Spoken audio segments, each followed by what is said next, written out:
Ce jour-là, j'ai compris qu'on peut mourir debout, en souriant, pendant que 400 personnes applaudissent ton effacement. Je m'appelle Salomé Laroche. J'ai 65 ans. Et voici l'histoire que j'ai portée seule pendant trop longtemps. C'était un samedi de juin. Le grand amphithéâtre de la faculté de médecine sentait le bois ciré et les fleurs blanches. Les diplômés portaient leurs toges noires, les familles leurs plus beaux sourires. J'étais assise au 5e rang, les mains serrées sur mon sac en cuir, celui que mon mari m'avait offert avant de partir. À l'intérieur, une enveloppe, une carte que j'avais écrite la veille pour Lucien. « Mon petit, aujourd'hui tu deviens médecin. Je suis si fière. Mamie. » Je l'avais écrite 3 fois, déchirée 2 fois, parce que les mots ne suffisaient jamais pour dire ce que j'avais mis dans ce diplôme. 7 ans de sacrifice, 7 ans à vendre mes bijoux un par un, 7 ans à dire non au voyage, au restaurant, aux robes neuves, 7 ans à payer chaque mensualité en silence, parce que mon fils, le père de Lucien, était parti trop tôt et que quelqu'un devait porter ce rêve à sa place. Lucien montait maintenant sur l'estrade, grand, élégant, le regard clair. Mon cœur battait si fort que j'ai posé ma main sur ma poitrine. Il a pris le micro. Les lumières ont baissé. On n'entendait plus que le souffle de 400 personnes. Je voudrais remercier quelqu'un sans qui rien de tout cela n'aurait été possible. J'ai senti mes yeux picoter. J'ai redressé le dos. J'ai souri, même si personne ne me regardait encore. Cette personne a tout sacrifié pour moi. Elle a cru en moi quand personne d'autre n'y croyait. Elle m'a soutenu chaque jour, chaque nuit. Les larmes montaient. Je les ai retenues. Une dame à côté de moi m'a regardé en souriant. Elle savait. Tout le monde allait savoir. Je veux remercier ma grand-mère. Mon souffle s'est arrêté. Celle qui a rendu tout cela possible. Il a ouvert les bras. J'ai commencé à me lever. Mes jambes tremblaient. Mais Lucien s'est tourné vers la gauche, vers le 1er rang, et il a dit « Mamie Françoise, viens ». La mère de ma belle-fille, celle qui vivait à Bordeaux, celle que je voyais 2 fois par an, celle qui n'avait jamais payé un seul centime, s'est levée lentement, avec ce sourire calme des gens qui n'ont jamais douté de leur place. Elle est montée sur scène. Lucien l'a serrée dans ses bras. Longtemps, pendant que la salle explosait en applaudissements.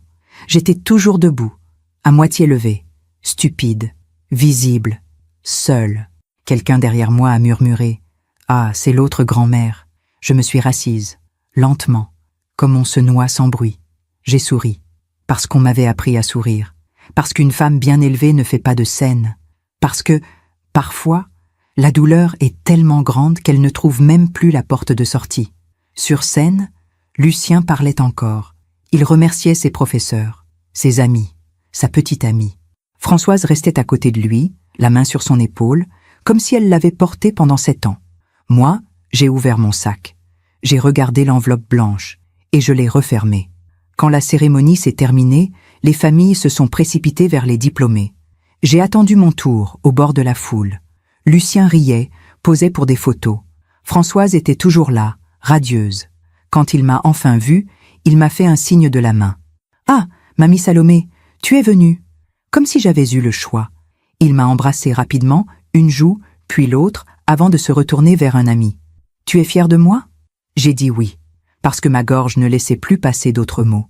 Il a souri et il est reparti, vers ses amis, vers sa vraie vie, celle où je n'avais plus de place. Je suis rentrée chez moi seule, en métro, avec l'enveloppe blanche dans mon sac. Le soir, j'ai ouvert mon ordinateur. J'ai cherché un numéro que j'avais enregistré 7 ans plus tôt, celui du rectorat, celui du service financier. Et pendant que Paris s'endormait derrière ma fenêtre, j'ai pris une décision.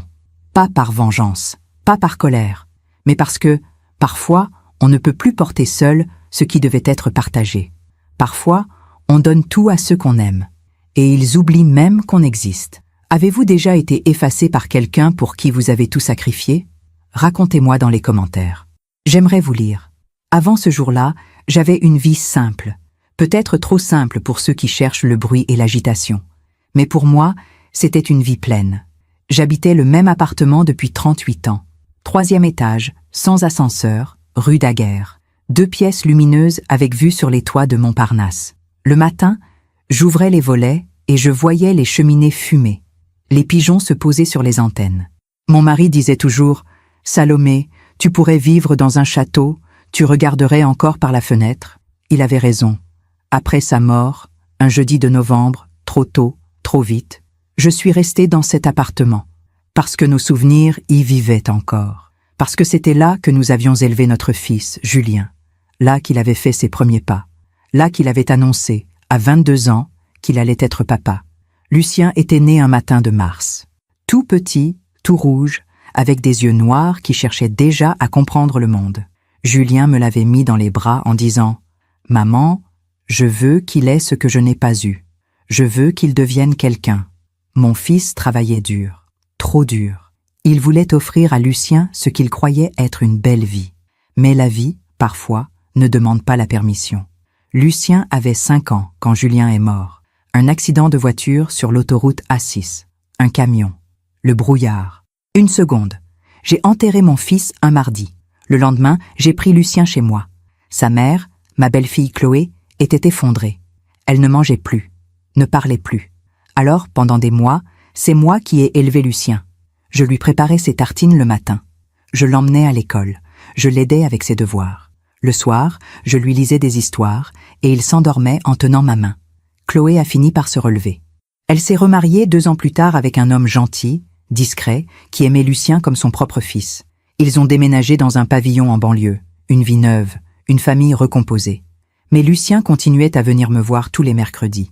On prenait le goûter ensemble, du pain frais avec du beurre salé et de la confiture de fraises. Il me racontait l'école, ses copains, ses rêves. Un jour, il avait 12 ans, il m'a dit « Mamie, plus tard, je veux être médecin, comme papy. » Mon cœur s'est serré. Mon mari avait été médecin, un bon médecin, pas riche, mais respecté. Il soignait les gens avec patience, avec humanité. Julien n'avait pas eu le temps de suivre ses traces. Mais Lucien pouvait encore porter ce rêve. Alors tu le seras, mon chéri. Il m'a souri. Ce sourire d'enfant qui croit encore que les adultes peuvent tout. Les années ont passé.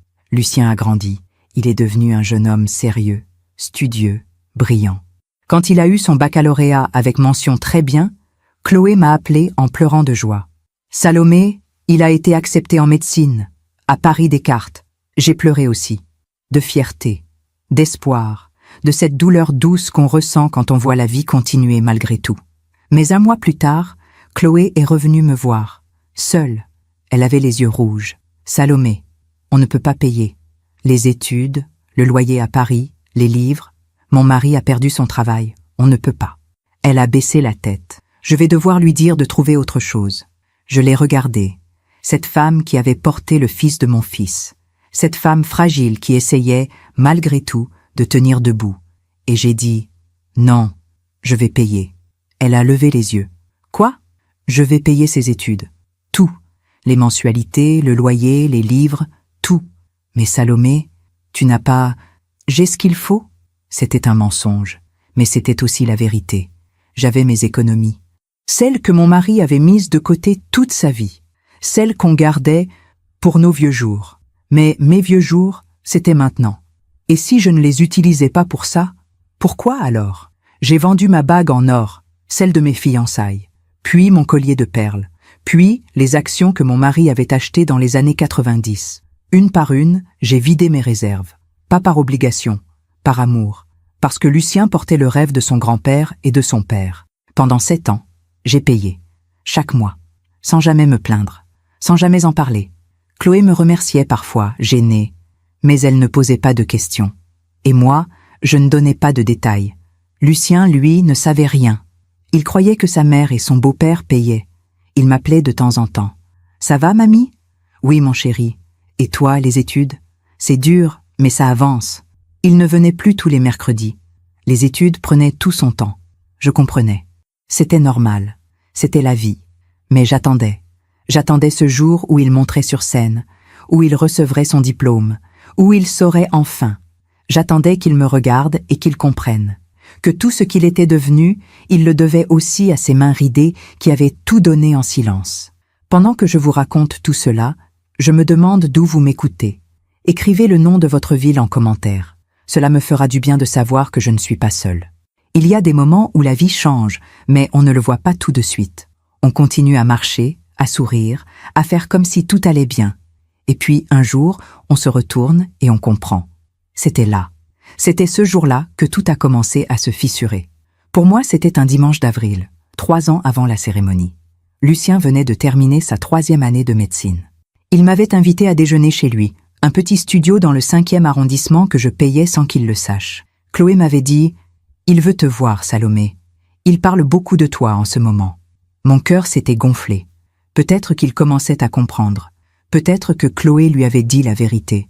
Je suis arrivée à midi avec une tarte aux pommes, celle qu'il aimait quand il était petit. J'avais mis ma plus belle robe, la bleue, celle que je gardais pour les grandes occasions. J'avais même passé du temps à me coiffer. Ridicule, peut-être, mais j'avais envie d'être belle pour lui. Quand il a ouvert la porte, il m'a embrassée rapidement. « Salut, mamie !»« Entre, entre !» Il portait un t-shirt blanc et un jean déchiré. Il sentait l'eau de Cologne et le café. Derrière lui, j'ai aperçu une jeune fille brune, très mince, assise sur le canapé avec un ordinateur sur les genoux. « Mamie, je te présente Émilie, ma copine. » La jeune fille a levé les yeux et m'a souri poliment. « Bonjour, madame. »« Bonjour, ma chérie. » Je suis entrée. Le studio était petit mais lumineux. Des livres partout, des post-it collés sur les murs. Une odeur de jeunesse et de désordre. « Assieds-toi, mamie. Tu veux du thé ?»« Avec plaisir. » Lucien est allé dans la cuisine. 3 mètres carrés avec une plaque électrique et un mini-frigo. J'ai posé la tarte sur la table basse. Émilie m'a regardé. « C'est gentil d'être venu. Lucien parle souvent de vous. »« Ah oui ? » ?»« Oui. Il dit que vous êtes sa mamie préférée. » J'ai souri. Mais quelque chose dans cette phrase m'a piqué. Sa mamie préférée. Comme s'il y en avait plusieurs. Comme s'il fallait choisir. Lucien est revenu avec 3 tasses dépareillées. Il s'est assis à côté d'Émilie, pas à côté de moi. C'était normal. C'était son amoureuse. Mais quand même, une petite distance s'était installée. Invisible. Réelle. On a parlé de ses études. Il était passionné. Il me racontait ses stages, ses nuits de garde, ses patients.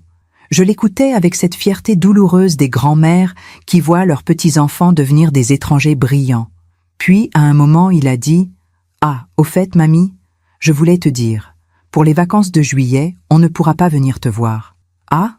J'avais prévu un week-end ensemble, comme avant, comme quand il était petit et qu'on partait en Normandie voir la mer. « Oui, on va chez les parents d'Émilie, en Bretagne, et après on passe une semaine chez mamie Françoise, à Bordeaux. » Elle a insisté. Mamie Françoise. C'était la première fois que j'entendais ce nom dans sa bouche avec cette tendresse. Comme si c'était normal. Comme si elle avait toujours été là. Elle a une grande maison, tu vois, avec un jardin. On va se reposer. Ça va me faire du bien avant la rentrée. J'ai hoché la tête. Bien sûr, c'est une bonne idée. Émilie a posé sa main sur le genou de Lucien. Sa grand-mère est adorable. Elle nous a envoyé un colis la semaine dernière avec des cannelés et du vin. Ah, c'est gentil. Oui, elle est super attentionnée. Lucien a souri. C'est vrai. Mamie Françoise, elle pense toujours à tout. L'autre jour, elle m'a même envoyé de l'argent pour mes livres. 200 €, tu te rends compte? J'ai senti quelque chose se tordre dans ma poitrine. 200 € pour des livres. Alors que j'avais vendu mon alliance, celle que mon mari avait glissée à mon doigt il y a 43 ans, pour payer sa dernière année. Mais je n'ai rien dit. J'ai souri. J'ai bu mon thé. J'ai coupé la tarte. On a parlé d'autre chose. De la pluie, du printemps, de Paris qui devenait trop cher. Puis, au moment de partir, Lucien m'a raccompagnée à la porte. « Merci d'être venue, mamie. Ça m'a fait plaisir. Moi aussi, mon chéri. » Il m'a embrassée. Une joue, l'autre. Vite. « On se voit bientôt, d'accord ?»« D'accord. » Je suis descendue les escaliers lentement. 4 étages sans ascenseur. Mes genoux me faisaient mal. Mais je ne voulais pas qu'il m'entende souffler. Dehors, il pleuvait. Une petite pluie fine d'avril qui mouillait les cheveux et les épaules. Je n'avais pas de parapluie. J'ai marché jusqu'à la station de métro. Les rues étaient en grise. Les gens marchaient vite, la tête baissée.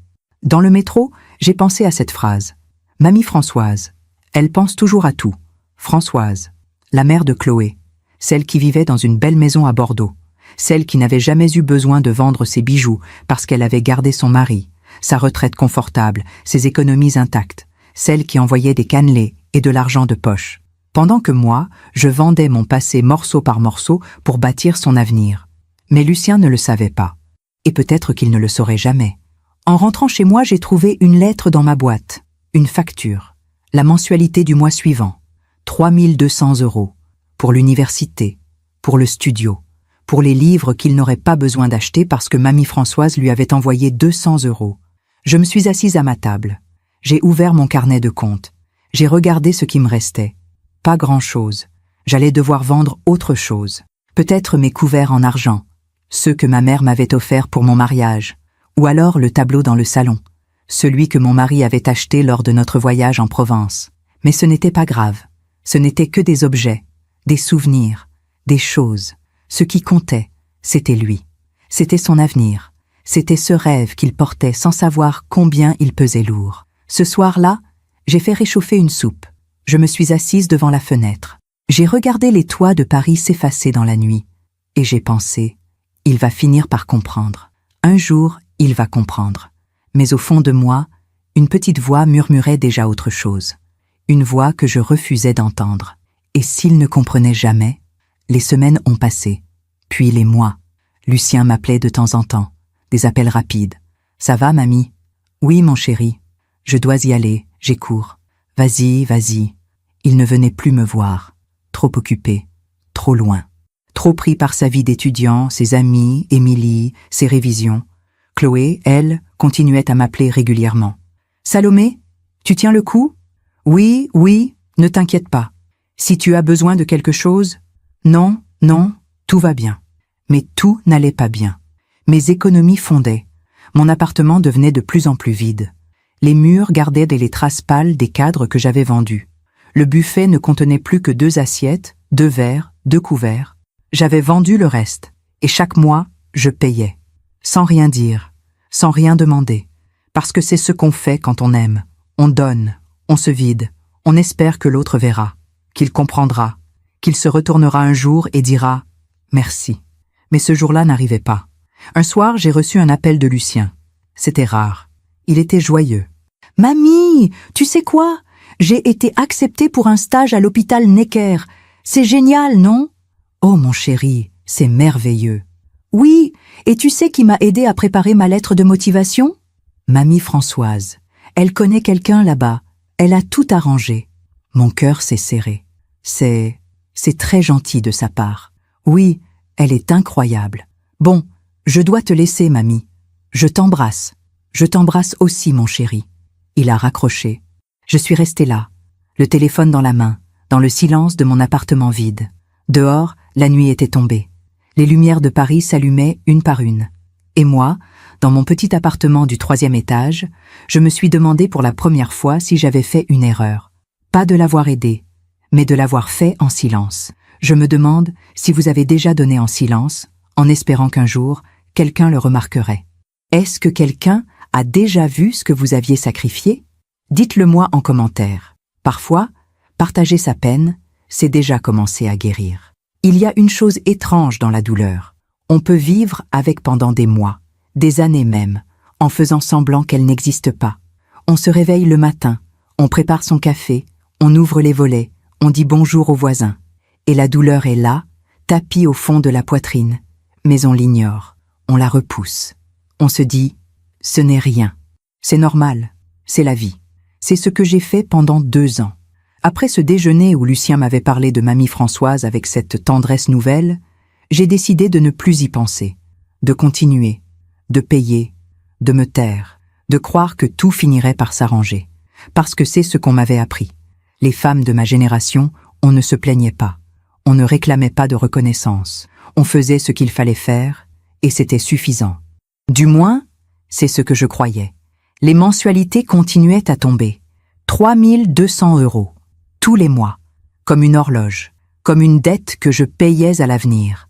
J'avais vendu presque tout ce qui avait de la valeur.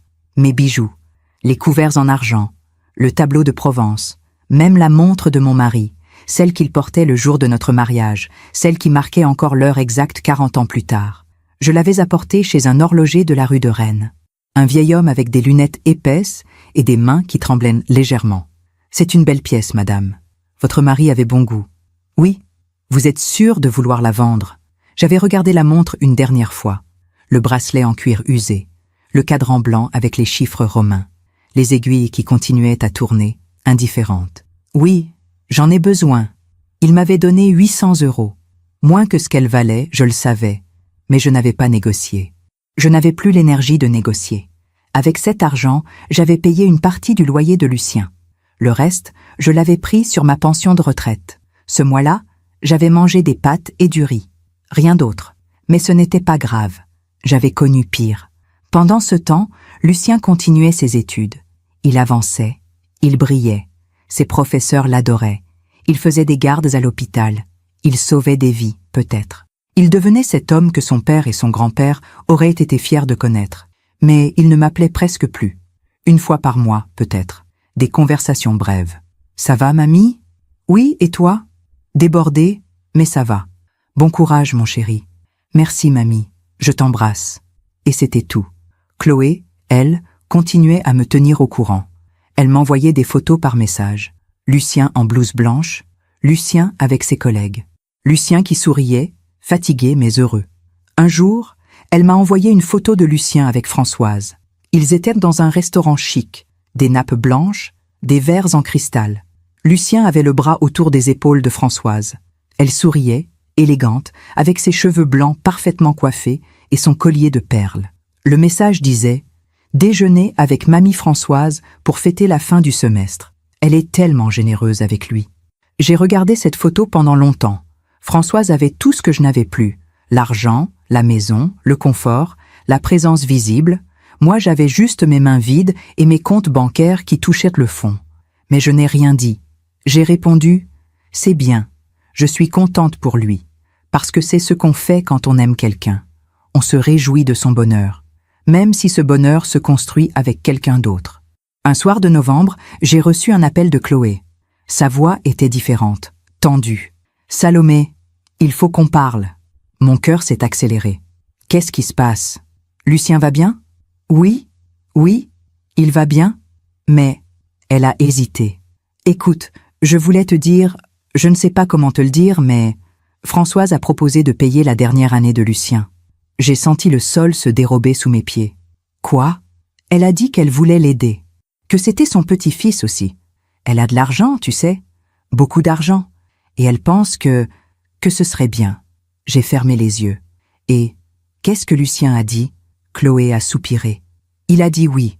Il ne sait pas que c'est toi qui paies, Salomé. Il croit que c'est nous. Alors pour lui, c'est juste sa grand-mère qui veut l'aider. Le silence s'est installé entre nous. Long, lourd. Salomé, tu es encore là? Oui, je suis désolée. Si j'avais su que ça te ferait... Non, non, c'est très bien, c'est généreux de sa part. Tu es sûre? Oui, mais je n'étais pas sûre. J'étais en train de mourir, là, au bout du fil, dans mon appartement vide. Bon, si tu veux, on peut en parler. On peut dire la vérité à Lucien. On peut... Non. Le mot était sorti tout seul. Fort. Net. Non, Chloé. Ne lui dis rien. Mais, s'il te plaît. Je ne veux pas qu'il se sente obligé. Je ne veux pas qu'il me remercie par pitié. Si Françoise veut payer, qu'elle paie. C'est mieux comme ça. Tu en es sûre? Oui. J'ai raccroché. Et je suis restée assise dans le noir, avec ce téléphone dans la main, et cette douleur qui montait, montait, montait, comme une marée. Françoise allait payer la dernière année. Françoise allait être celle qui finissait le travail, celle qui mettait la dernière pierre, celle dont il se souviendrait. Et moi j'étais juste celle qui avait porté le poids en silence pendant 6 ans, celle qui avait tout donné sans rien demander, celle qui disparaissait avant la fin. Mais je ne pouvais pas me plaindre, parce que je l'avais décidé. J'avais choisi le silence, j'avais choisi l'effacement. Alors je devais l'accepter. Les semaines suivantes ont été étranges. J'ai continué à payer les dernières mensualités qui restaient à ma charge. Mais je savais que c'était bientôt fini. Que dans quelques mois, Françoise prendrait le relais. J'essayais de me convaincre que c'était une bonne chose, que j'allais enfin pouvoir souffler, que j'allais pouvoir garder un peu d'argent pour moi, peut-être partir en vacances, peut-être m'acheter une robe neuve, peut-être simplement manger autre chose que des pâtes. Mais au fond, je savais la vérité. Ce n'était pas une délivrance, c'était un effacement. Un jour, au début du printemps, je suis allée me promener au jardin du Luxembourg. Il faisait beau. Les premiers bourgeons apparaissaient sur les arbres. Les enfants couraient autour du bassin avec leurs bateaux miniatures. Les couples se promenaient, main dans la main. Je me suis assise sur un banc. J'ai regardé les gens passer. Et j'ai pensé à ma vie, à tout ce que j'avais donné, à tout ce que j'avais perdu. Mon mari, mon fils, mes bijoux, mes souvenirs, mon confort. Tout ça pour un petit-fils qui ne savait même pas ce que j'avais fait pour lui. Tout ça pour un petit-fils qui appelait une autre femme, mamie, avec plus de tendresse qu'il ne m'en donnait. Une larme a coulé sur ma joue. Juste une, silencieuse. Je l'ai essuyée rapidement, parce qu'on ne pleure pas en public, parce qu'une femme bien élevée ne montre pas sa douleur. Mais cette larme, c'était une fissure, une toute petite fissure dans le mur que j'avais construit autour de mon cœur. Et les fissures, même petites, finissent toujours par s'élargir. Quelques semaines plus tard, Lucien m'a appelé. C'était un dimanche matin. Je buvais mon café devant la fenêtre. Mamie, il avait l'air joyeux, excité. « Bonjour mon chéri, je t'appelle pour te dire, Mamie Françoise a payé ma dernière année. Tout, le loyer, les frais, tout. C'est incroyable, non ?» Mon café était devenu froid dans ma main.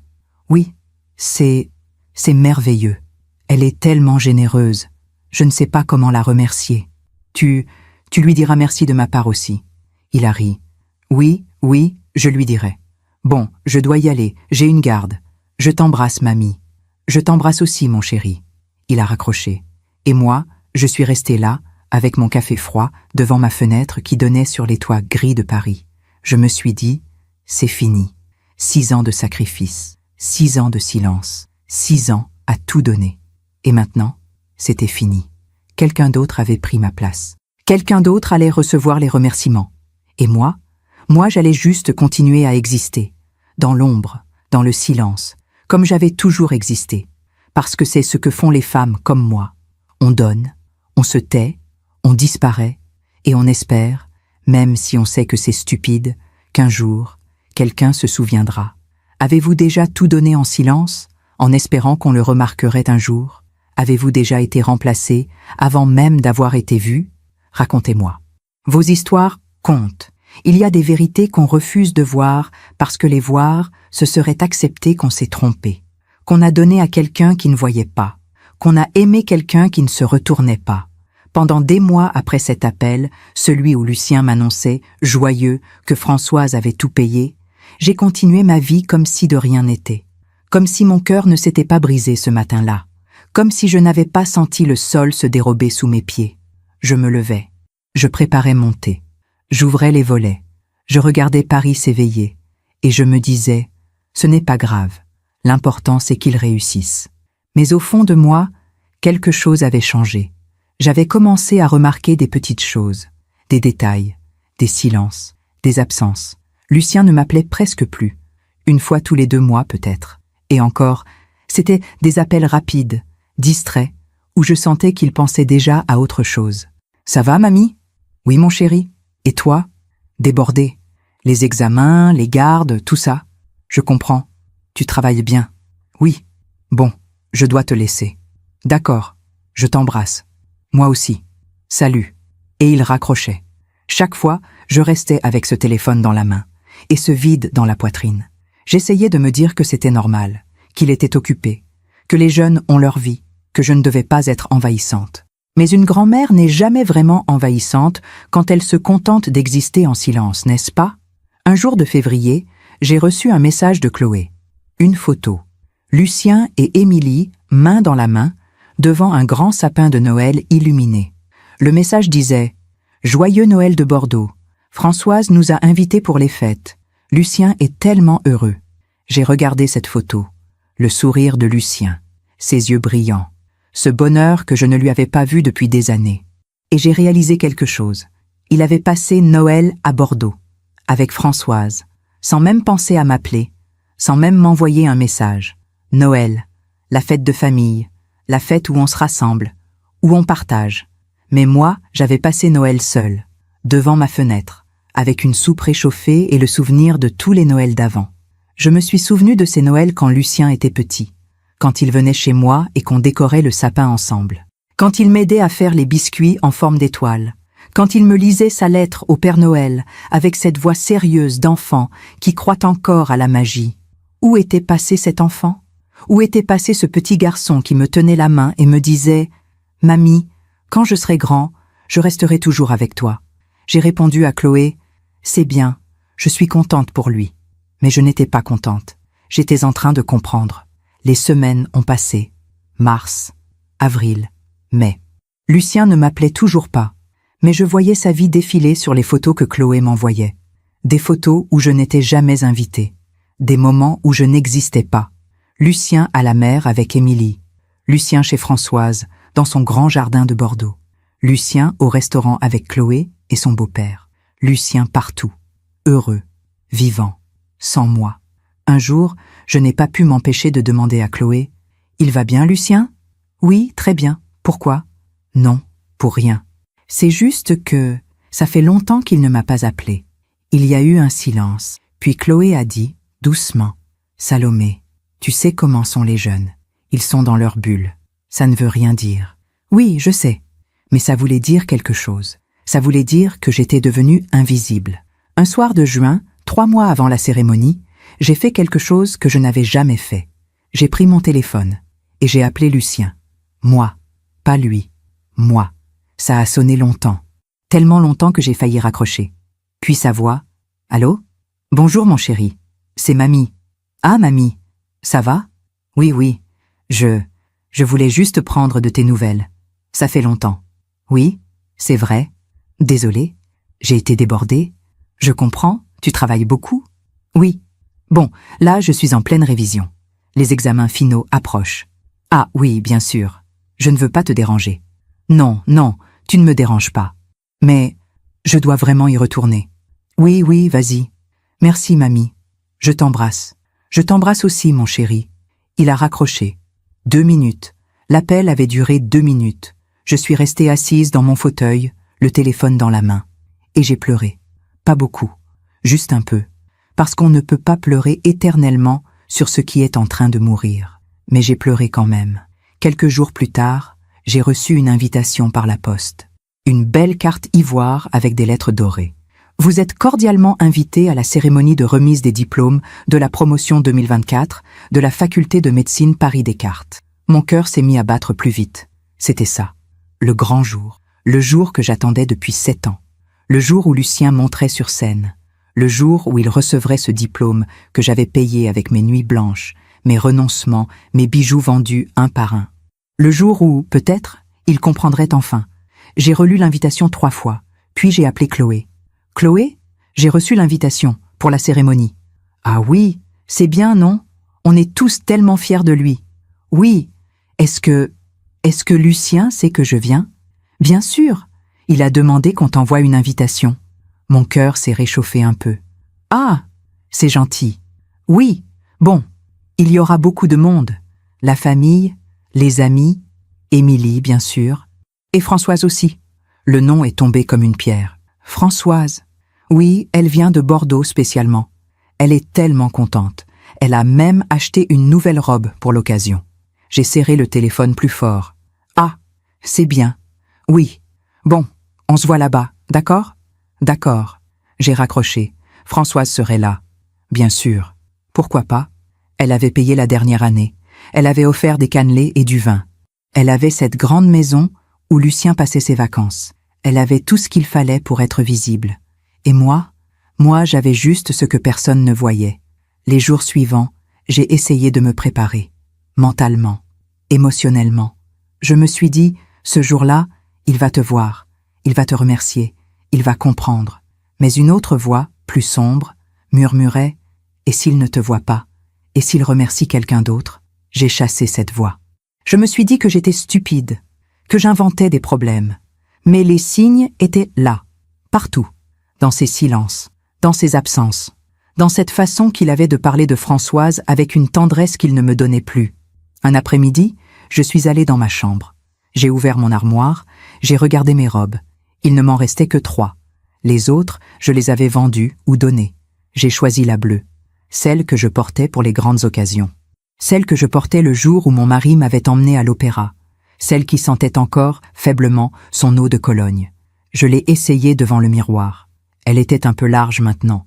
J'avais maigri. Parce qu'on maigrit quand on ne mange pas assez, quand on garde tout son argent pour les autres, mais elle était encore belle, et j'étais encore debout. Je me suis regardée dans le miroir, cette femme de 65 ans, ses cheveux blancs, ses rides autour des yeux, ses mains usées. Et je me suis dit, ce jour-là, tu seras là. Tu seras dans cette salle, et il te verra forcément. Mais au fond de moi, je savais déjà. Je savais que les gens ne voient que ce qu'on leur montre. Et moi, je n'avais rien montré. J'avais tout donné en silence. Et le silence, parfois, c'est la même chose que l'invisibilité.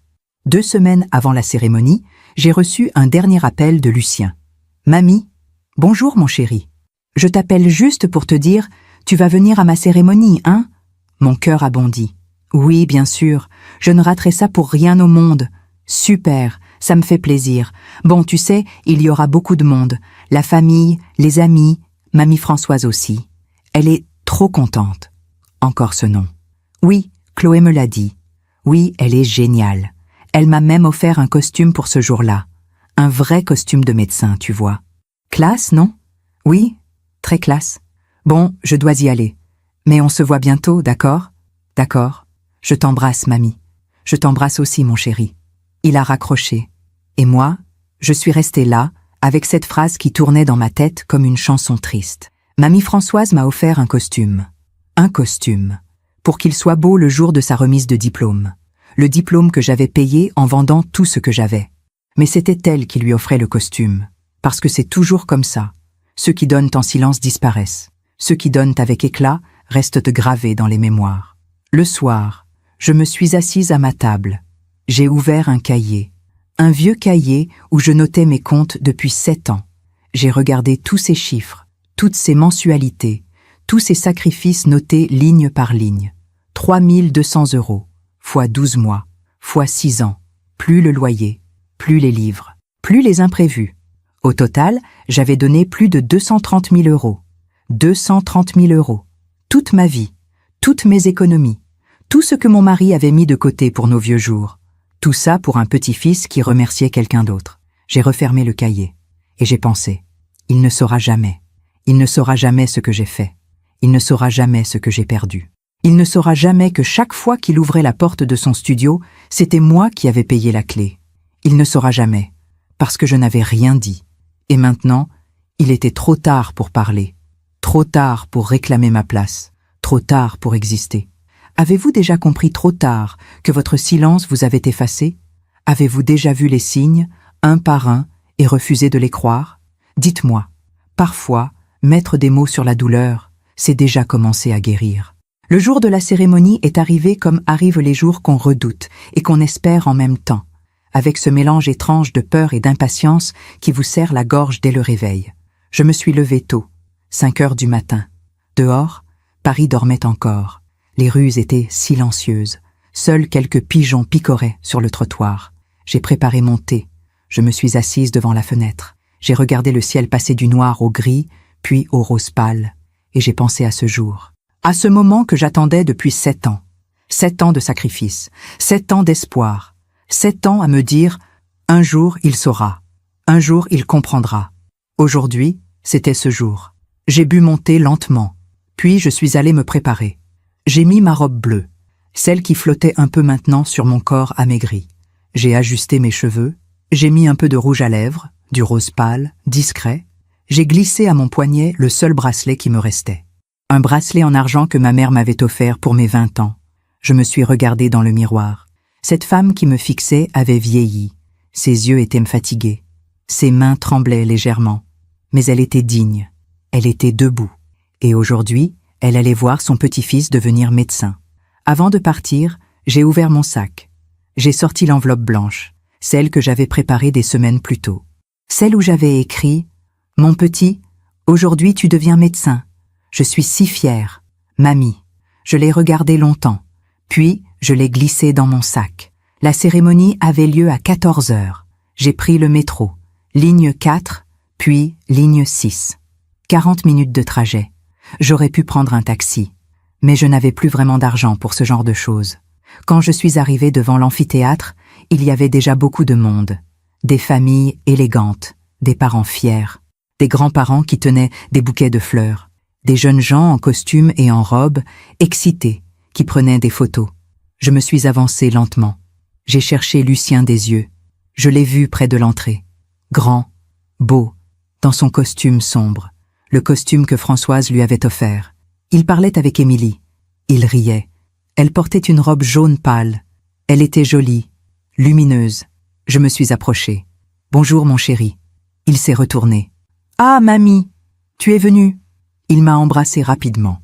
Une joue, l'autre, machinalement. « Bien sûr que je suis venue. »« Super. Bon, on va entrer bientôt. Tu as ton invitation ?»« Oui. Parfait. On se retrouve après, d'accord ?»« D'accord. » Il s'est déjà retourné vers Émilie, vers ses amis, vers sa vie. Je suis restée là, au milieu de la foule, avec mon sac serré contre ma poitrine. Puis, j'ai vu Chloé arriver. Elle m'a fait signe. « Salomé, tu es là ?» Elle m'a embrassée chaleureusement. « Oui, je ne voulais pas manquer ça. »« Bien sûr. Viens, on va chercher nos places. » Elle m'a prise par le bras. On est entré dans l'amphithéâtre. C'était immense. Des gradins en demi-cercle, une estrade en bois avec un micro, des drapeaux, des fleurs blanches partout, une lumière dorée qui tombait des grandes fenêtres. Chloé m'a conduite vers les sièges. « Regarde, on est au 5e rang. C'est bien, non ?»« Oui. » J'ai regardé autour de moi. Les familles s'installaient, tout le monde parlait, souriait, prenait des photos. Puis, j'ai vu Françoise. Elle était au 1er rang. 1er rang. Elle portait une robe crème élégante, un collier de perles, des escarpins assortis. Ses cheveux blancs étaient impeccablement coiffés. Elle parlait avec une autre dame, souriante, sereine, à sa place au 1er rang. Chloé a dû voir mon regard. Oui, Françoise est arrivée tôt ce matin. Elle a réservé les places du 1er rang pour elle et sa sœur. Ah, elle est tellement investie, tu sais. Elle adore Lucien. Oui, je me suis assise au 5e rang, derrière des dizaines de têtes, loin de l'estrade, loin de Lucien. Invisible. La cérémonie a commencé. Le doyen est monté sur scène. Il a parlé. Des mots solennels. Des mots sur l'avenir, sur la médecine, sur le serment d'Hippocrate. Puis, un par un, les étudiants ont été appelés. Ils montaient sur scène. Ils recevaient leurs diplômes. Leurs familles applaudissaient. Certains pleuraient de joie. J'attendais, le cœur battant, les mains serrées sur mon sac. Puis, j'ai entendu « Lucien Moreau ». Mon souffle s'est arrêté. Il est monté sur scène, lentement, dignement. Dans son beau costume sombre, il a serré la main du doyen. Il a pris son diplôme. Il a souri. Et puis, il a pris le micro. Mon cœur a explosé dans ma poitrine. Il allait parler. Il allait dire quelque chose. Il a regardé la salle. Ses yeux ont balayé les gradins. J'ai essayé de croiser son regard. J'ai souri. J'ai redressé le dos. Regarde-moi. Regarde-moi, mon chéri. Mais ses yeux sont passés sur moi sans me voir. Et il a commencé à parler. Aujourd'hui est un jour très important pour moi. Sa voix était claire, posée, émue. Devenir médecin, c'était mon rêve depuis l'enfance. Mais je n'aurais jamais pu y arriver seule. J'ai senti mes yeux picoter. J'ai posé ma main sur ma poitrine. C'est maintenant. C'est maintenant qu'il va dire. Je voudrais remercier quelqu'un sans qui rien de tout cela n'aurait été possible. Les larmes montaient. Je les ai retenues. La dame à côté de moi m'a regardé en souriant. Elle savait. Elle pensait qu'il allait m'appeler. Cette personne a tout sacrifié pour moi. Oui, elle a cru en moi quand personne d'autre n'y croyait. Oui, mon chéri.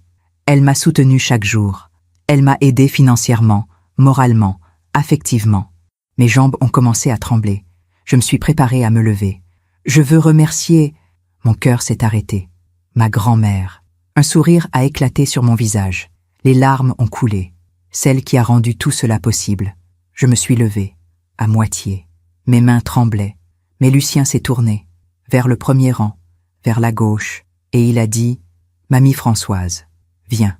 Le monde s'est arrêté. Françoise s'est levée, lentement.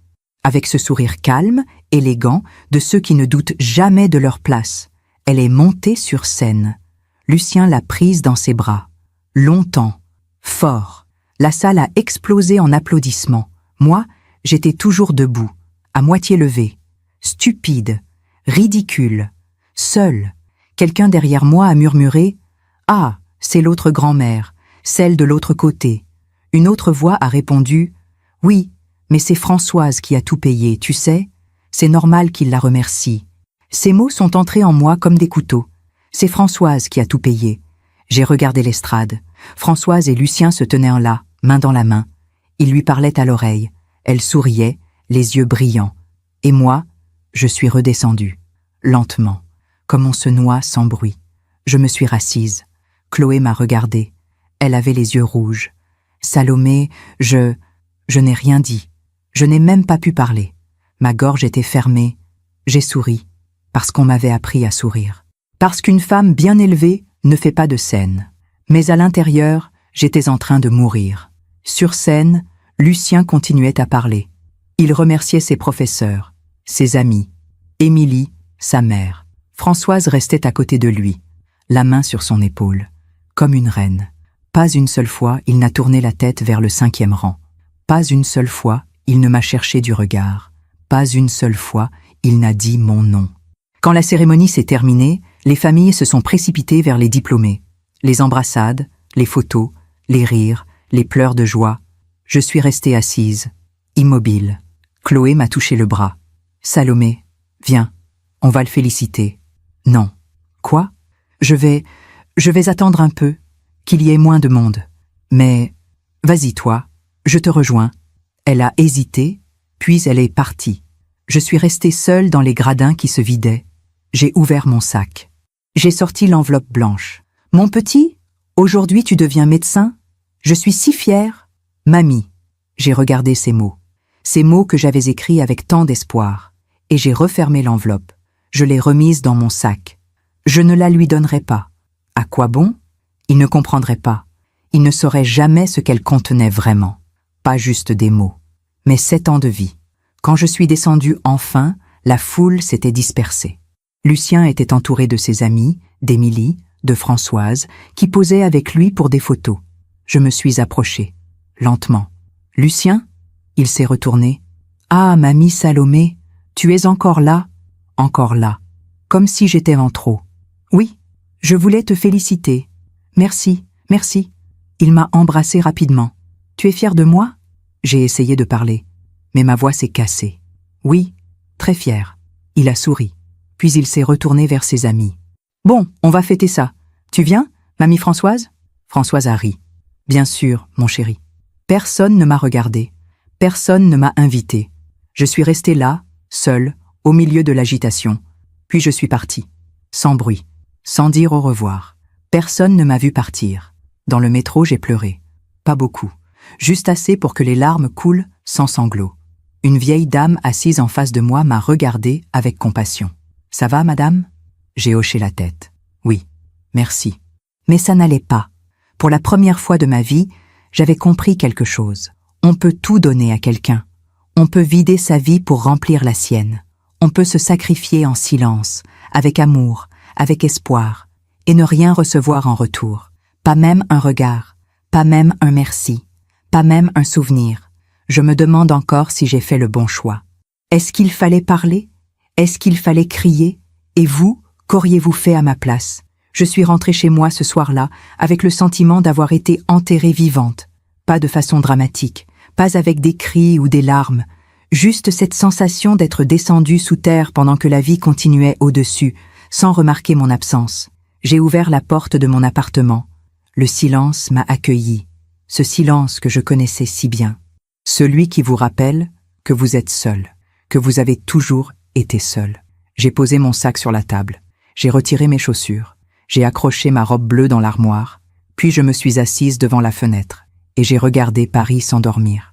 Les lumières s'allumaient dans les immeubles d'en face, des ombres passaient derrière les rideaux, des familles qui dînaient ensemble, des enfants qui riaient, des vies qui continuaient, normales, pleines. Et moi, j'étais là, avec ce vide dans la poitrine qui grandissait, jusqu'à ce que je ne sache plus si c'était encore moi qui respirais ou juste mon corps qui continuait par habitude. J'ai pensé à Lucien, à son sourire sur scène, à ses bras autour de Françoise, à cette façon qu'il avait eue de dire « Mamie Françoise » avec tant de tendresse, et je me suis demandé « Est-ce que je l'ai perdu ou est-ce que je ne l'ai jamais vraiment eu ?» Cette nuit-là, je n'ai pas dormi. J'ai tourné et retourné dans mon lit. Les images revenaient sans cesse. Le premier rang, le cinquième rang, les applaudissements, les murmures derrière moi. C'est l'autre grand-mère, l'autre, comme si j'étais une copie, une version secondaire, celle qu'on garde au cas où, celle qu'on oublie dès que quelqu'un de mieux arrive. À 4 heures du matin, je me suis levée. Je suis allée dans le salon. J'ai allumé la lumière et j'ai pris une décision. Je ne pouvais pas continuer comme ça. Je ne pouvais pas faire semblant que tout allait bien. Je ne pouvais pas sourire et me taire encore. Pas cette fois. J'ai pris mon téléphone, j'ai cherché dans mes contacts et j'ai trouvé le numéro de Lucien. Mais je n'ai pas appelé. Pas encore. Il était trop tôt. Et puis, qu'est-ce que j'allais lui dire? Tu m'as oublié? Tu m'as humilié? Tu ne sais même pas ce que j'ai fait pour toi? Non, les mots ne suffisaient plus. J'ai ouvert mon ordinateur. J'ai cherché dans mes dossiers. J'ai retrouvé tous les documents, tous les contrats, tous les reçus de paiement que j'avais gardés pendant 7 ans. L'inscription à l'université, les mensualités, le loyer du studio, les assurances, les livres, tout. 230 000 €, écrit noir sur blanc. J'ai tout imprimé, feuille par feuille, lentement. Puis je les ai rangés dans une grande enveloppe Kraft et j'ai attendu le matin. À 9 heures, j'ai appelé Chloé. Elle a répondu d'une voix fatiguée. « Allô? Chloé, c'est Salomé. »« Ah, Salomé, écoute, pour hier, il faut qu'on parle. » Il y a eu un silence. « D'accord? Tu veux qu'on se voie? »« Oui, aujourd'hui. »« Aujourd'hui? Mais... » « S'il te plaît, Chloé. » Elle a soupiré. « D'accord, je peux venir chez toi cet après-midi. Vers 14 heures? Parfait. » J'ai raccroché. Chloé est arrivée à 14 heures précises. Elle portait un jean et un pull beige. Elle avait les traits tirés, coupable. Elle m'a embrassé sans me regarder dans les yeux. « Bonjour, Salomé. Entre. » On s'est assise à la table de la cuisine. J'ai préparé du thé. Mes mains tremblaient un peu en versant l'eau chaude. Chloé a commencé à parler. « Salomé, pour hier, je suis vraiment désolée. Je ne savais pas qu'il allait faire ça. Je pensais qu'il allait te remercier aussi. Je pensais... » « Tu pensais quoi, Chloé ?» Elle a baissé les yeux. Je pensais qu'il savait. Qu'il savait quoi? Que c'était toi. Que c'était toi qui avais tout payé. Le silence s'est installé. Lourd. Épais. J'ai posé ma tasse. « Pourquoi tu ne lui as jamais dit ?» Elle a relevé la tête. Ses yeux étaient rouges. « Parce que tu m'avais demandé de ne rien dire. Tu te souviens? Tu avais dit « Ne lui dis rien, je ne veux pas qu'il se sente obligé. » C'était il y a 7 ans, Chloé. 7 ans. Tu n'as jamais pensé qu'il fallait qu'il sache? Si, j'y ai pensé. Tout le temps. Mais je ne savais pas comment. Et puis le temps a passé. Et Françoise a commencé à s'impliquer. Et j'ai pensé que peut-être c'était mieux comme ça. Que tu pouvais enfin souffler. Souffler? Ma voix s'est durcie. Chloé, je me suis vidée. J'ai vendu mes bijoux, mes meubles, les souvenirs de mon mari. J'ai mangé des pâtes pendant des mois pour pouvoir payer. J'ai renoncé à tout. Les larmes ont coulé sur ses joues. Je sais, Salomé, et je ne te remercierai jamais assez. Mais quoi? Mais tu aurais dû lui dire dès le début. J'ai senti la colère monter. Une colère froide, calme, définitive. Je ne devais rien dire, Chloé. C'était à toi de le faire, ou à lui de se poser des questions. Comment un étudiant en médecine peut payer son loyer, ses études, ses livres, tout, sans travailler? Comment il n'a jamais demandé d'où venait l'argent? Elle a baissé la tête. Il pensait que c'était nous, moi et mon mari. Et vous l'avez laissé croire. Oui, le mot est tombé comme une pierre. Parce que c'était plus facile. Parce que tu avais honte. Honte de ne pas pouvoir payer toi-même. Alors tu as laissé quelqu'un d'autre le faire. En silence. Et maintenant, quelqu'un d'autre récolte les remerciements. Chloé pleurait maintenant. Vraiment. Les épaules secouées. Je suis désolée, Salomé. Je suis tellement désolée. J'ai pris l'enveloppe Kraft sur la table. Je l'ai poussée vers elle. Qu'est-ce que c'est? Ouvre. Elle a ouvert l'enveloppe. Elle a sorti les papiers. Elle a commencé à lire. Les contrats, les reçus, les mensualités, tout. Ligne par ligne. 7 ans de vie écrits, noir sur blanc. Son visage s'est décomposé. Mon Dieu! Oui, 230 000 €. Elle a relevé la tête. Ses yeux étaient immenses. Je ne savais pas que c'était autant, parce que tu n'as jamais demandé. Elle a remis les papiers dans l'enveloppe, lentement, comme si chaque feuille pesait 1000 kilos. Qu'est-ce que tu vas faire? Je vais lui dire. À Lucien? Non, pas à Lucien. Elle m'a regardée, confuse. À qui alors? Au rectorat. À l'université. Son visage est devenu blanc. Quoi? Il reste encore 3 mensualités à payer, pour ces derniers mois. Et il y a le contrat de la spécialisation. La post-graduation qu'il doit commencer en septembre. Françoise a signé pour payer. Et alors? Je vais annuler tout. Chloé s'est levée brusquement. Tu ne peux pas faire ça. Si, je peux. Mais Salomé, il va tout perdre. Son diplôme, sa spécialisation, tout. Non, il ne perdra rien. Il a son diplôme. Il est médecin. Mais s'il veut continuer, il devra payer lui-même, ou demander à Françoise, celle qui a tout sacrifié. Ma voix était froide, calme, presque douce. Chloé me regardait comme si elle ne me reconnaissait plus. Tu es en colère, je comprends, mais tu ne peux pas faire ça. Pas à lui. Pourquoi pas? Parce que tu l'aimes. Justement. Elle a secoué la tête. Je ne comprends pas. Moi non plus, Chloé. Pendant longtemps, je n'ai pas compris. Mais maintenant, je comprends. On n'apprend rien dans le confort. On n'apprend rien quand tout nous tombe tout cuit dans le bec. On apprend quand on se casse la figure, quand on doit se relever tout seul. Mais c'est cruel. Non. Cruel, c'est ce qu'il m'a fait hier. Cruel, c'est de m'effacer devant 400 personnes. Cruel, c'est de remercier quelqu'un d'autre pour ce que j'ai donné. Chloé a posé ses mains sur la table. Salomé, s'il te plaît, réfléchis. Ne fais pas ça dans la colère. Je ne suis pas en colère, Chloé. C'était vrai. Je n'étais pas en colère. J'étais juste vide. Vide de tout. De l'espoir, de l'amour, de cette illusion que j'avais portée pendant 7 ans. Je suis fatiguée. Fatiguée de porter ce que personne ne voit. Fatiguée d'être invisible. Fatiguée de sourire pendant qu'on m'enterre. Chloé pleurait. Qu'est-ce que je peux faire? Dis-moi. Qu'est-ce que je peux faire pour arranger ça? Rien. Tu ne peux rien faire. C'est trop tard. Elle a ramassé son sac.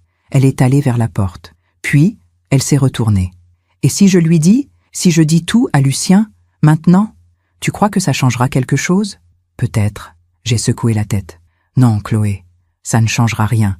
Parce que maintenant, ce qu'il me dira, ce sera par obligation, par culpabilité, pas par reconnaissance, pas par amour. Et je ne veux pas de ça. Elle est partie. Et je suis restée seule. Avec mon thé froid et mon enveloppe vide. Le lendemain matin, j'ai appelé le rectorat. Une voix professionnelle m'a répondu. Service financier, bonjour. Bonjour, je m'appelle Salomé Laroche. J'appelle au sujet de Lucien Moreau, étudiant en médecine. Oui, je suis celle qui a payé ses mensualités pendant 7 ans. J'ai les contrats sous mon nom. Un instant, s'il vous plaît. De la musique d'attente. 1 minute. 2. Puis la voix est revenue. Oui, Madame Laroche. Je vois votre dossier. Que puis-je faire pour vous? J'ai pris une grande inspiration. Je souhaite annuler les 3 derniers paiements prévus et annuler le contrat de la spécialisation signé pour septembre. Silence. Vous êtes sûre, madame? Oui. Mais cela pourrait compromettre la poursuite de ses études? Je sais. Très bien. Je vais traiter votre demande. Vous recevrez une confirmation par courrier. Merci. J'ai raccroché. Et j'ai pleuré. Pas de rage. Pas de tristesse. Juste de soulagement. Pour la première fois en 7 ans, j'avais arrêté de porter. J'avais lâché. Avez-vous déjà dû choisir entre vous taire ou vous défendre? Avez-vous déjà lâché quelque chose que vous aimiez parce que vous ne pouviez plus le porter seul? Dites-moi. Les jours qui ont suivi cette décision ont été étranges. Pas douloureux comme je l'aurais cru. Pas même tristes. Juste différents. Pour la première fois depuis 7 ans, je me suis réveillée sans cette pression dans la poitrine. Sans ce poids invisible qui m'écrasait dès l'aube. Sans cette voix qui murmurait « Il faut tenir, il faut payer, il faut continuer ». C'était fini. J'avais lâché. Et le monde n'avait pas explosé. Le ciel ne s'était pas effondré. Paris continuait à tourner, indifférent. Je me suis levée. J'ai ouvert les volets. Le soleil entrait doucement dans mon appartement. Un soleil de juin, chaud, doré. J'ai préparé mon thé. Je me suis assise devant la fenêtre. Et j'ai regardé les toits. Combien de matins j'avais passé ici, à cette même place, en calculant combien il me restait. Combien de fois j'avais ouvert mon carnet de comptes en me demandant ce que j'allais vendre ce mois-ci. Mais ce matin-là, je n'ai pas ouvert le carnet. Je l'ai laissé fermer, parce que ce n'était plus mon problème. La confirmation est arrivée 3 jours plus tard. Une lettre officielle du rectorat. Des mots froids, administratifs, qui disaient simplement « Nous accusons réception de votre demande d'annulation. Les paiements restants ont été suspendus. Le contrat de spécialisation a été résilié. » J'ai lu la lettre. Une fois, 2 fois, puis je l'ai rangée dans un tiroir. Et j'ai attendu. J'attendais que Lucien appelle, qu'il me demande ce qui s'était passé, qu'il comprenne enfin. Mais il n'a pas appelé. Pas le lendemain. Pas le surlendemain. 1 semaine est passée. Puis 2. Silence. Chloé, elle, m'appelait tous les jours. « Salomé, il faut qu'on parle. »« Non, Chloé, mais tu ne comprends pas. Lucien a reçu une lettre de l'université. Ils disent qu'il y a un problème avec les paiements. Il ne comprend pas. Il pense que c'est une erreur. Ce n'est pas une erreur. Salomé, s'il te plaît. Il est perdu. Il ne sait pas quoi faire. Il trouvera. Mais, Chloé, j'ai pris ma décision. Maintenant, c'est à vous de gérer. Toi, lui, Françoise, celle qui a tout sacrifié. » Elle a soupiré. « Tu es dure. »« Non, je suis juste fatiguée d'être celle qu'on oublie. » Elle a fini par arrêter d'appeler. Et le silence est revenu. Ce silence que je connaissais bien. Celui qui vous enveloppe quand vous décidez de ne plus courir après ceux qui vous fuient. Un matin de juillet, je suis allée me promener au cimetière du Montparnasse. Je n'y étais pas retournée depuis longtemps, depuis l'enterrement de mon mari. J'ai marché lentement entre les allées. Les arbres étaient verts, les oiseaux chantaient. Il faisait beau, presque trop beau pour un cimetière. Je me suis arrêtée devant la tombe de mon mari, une simple pierre grise avec son nom gravé. Édouard Laroche, 1942-2007, médecin, époux, père. Je me suis assise sur le banc en face. J'ai regardé son nom. Et j'ai parlé, comme je le faisais parfois quand j'avais besoin de dire des choses que personne d'autre ne pouvait entendre. Édouard, j'ai fait quelque chose que tu n'aurais peut-être pas approuvé. Le vent a soufflé doucement dans les arbres. J'ai arrêté de payer pour Lucien. J'ai tout annulé. Les mensualités, la spécialisation, tout. Un pigeon s'est posé près de moi. Tu te demandes sûrement pourquoi. Toi qui as toujours dit qu'il fallait donner sans rien attendre en retour. Toi qui as toujours été généreux, patient. Bon, j'ai fermé les yeux. Mais Édouard, je ne suis pas toi. Je ne suis pas aussi forte. Je ne peux pas continuer à donner en sachant que personne ne voit, que personne ne se souvient. Les larmes sont montées. Doucement. Il m'a oublié. Notre petit-fils, celui pour qui j'ai tout donné. Il m'a oublié devant 400 personnes. Il a remercié quelqu'un d'autre, quelqu'un qui a donné de l'argent de poche et des cannelés. Pendant que moi, je vendais tes montres, tes souvenirs, notre vie. Le pigeon est parti. Alors j'ai arrêté. Parce que je n'en pouvais plus. Parce que je voulais qu'il comprenne. Pas par mes mots, mais par l'absence. Par le vide que je laisse. J'ai ouvert les yeux. J'ai regardé son nom gravé dans la pierre. Tu me pardonnes ? Le silence. Mais ce n'était pas un silence lourd. C'était un silence paisible. Comme si, quelque part, il comprenait. Comme si, quelque part, il me disait « Tu as fait ce qu'il fallait ». Les semaines ont continué à passer. Je me suis remise à vivre, pas une grande vie. Pas une vie pleine de joie et d'aventure, mais une vie à moi. J'ai recommencé à manger correctement. J'ai acheté des légumes frais, du poisson, du pain de la boulangerie, de vraies choses. Pas juste des pâtes. J'ai acheté une robe neuve, pas chère, mais jolie, bleu clair, légère. Je l'ai essayée devant le miroir. Elle me faisait bien. Et pour la première fois depuis longtemps, je me suis souri. J'ai aussi repris mes promenades, au jardin du Luxembourg, le long de la Seine, dans les petites rues de Montparnasse. Je marchais lentement. Je regardais les gens, les couples, les enfants, les vieux qui nourrissaient les pigeons. Et je me sentais là, présente, vivante, pas juste une ombre qui payait en silence. Un soir d'août, j'ai reçu un appel, un numéro inconnu. J'ai hésité, puis j'ai répondu. « Allô ? Madame Laroche ?» Une voix que je ne connaissais pas, masculine, jeune. « Oui, je m'appelle Thomas Bernard. Je suis le directeur administratif de la faculté de médecine. » Mon cœur s'est serré. « Oui, je vous appelle au sujet de Lucien Moreau. » « Qu'est-ce qu'il y a ? » « Eh bien, nous avons un problème avec son dossier. Les paiements ont été suspendus. Le contrat de spécialisation a été annulé. Et nous ne comprenons pas pourquoi. C'est moi qui ai annulé. Silence. « Vous ? » ?»« Oui, c'est moi qui payais. Depuis le début. Et j'ai décidé d'arrêter. »« Mais, madame, vous comprenez que cela met monsieur Moreau dans une situation très compliquée ? Oui, il ne peut pas poursuivre sa spécialisation sans financement. Je sais. Et vous ne voulez pas reconsidérer votre décision? J'ai pris une grande inspiration. Non. Puis-je vous demander pourquoi? J'ai hésité, puis j'ai dit calmement, parce que quelqu'un d'autre s'est proposé de payer. Quelqu'un qui, apparemment, a tout sacrifié pour lui. Je pense qu'il est temps que cette personne assume ce qu'elle a promis. Le directeur a toussé, mal à l'aise. Je comprends. Mais nous n'avons reçu aucun autre engagement financier. Alors il faudra que M. Moreau trouve une solution. Madame Laroche, Monsieur Bernard, j'ai payé pendant 7 ans. En silence, sans reconnaissance, sans même un merci. Maintenant, c'est fini. Si vous avez des questions, vous pouvez contacter sa mère ou sa grand-mère Françoise. Bonne soirée. J'ai raccroché. Mes mains tremblaient.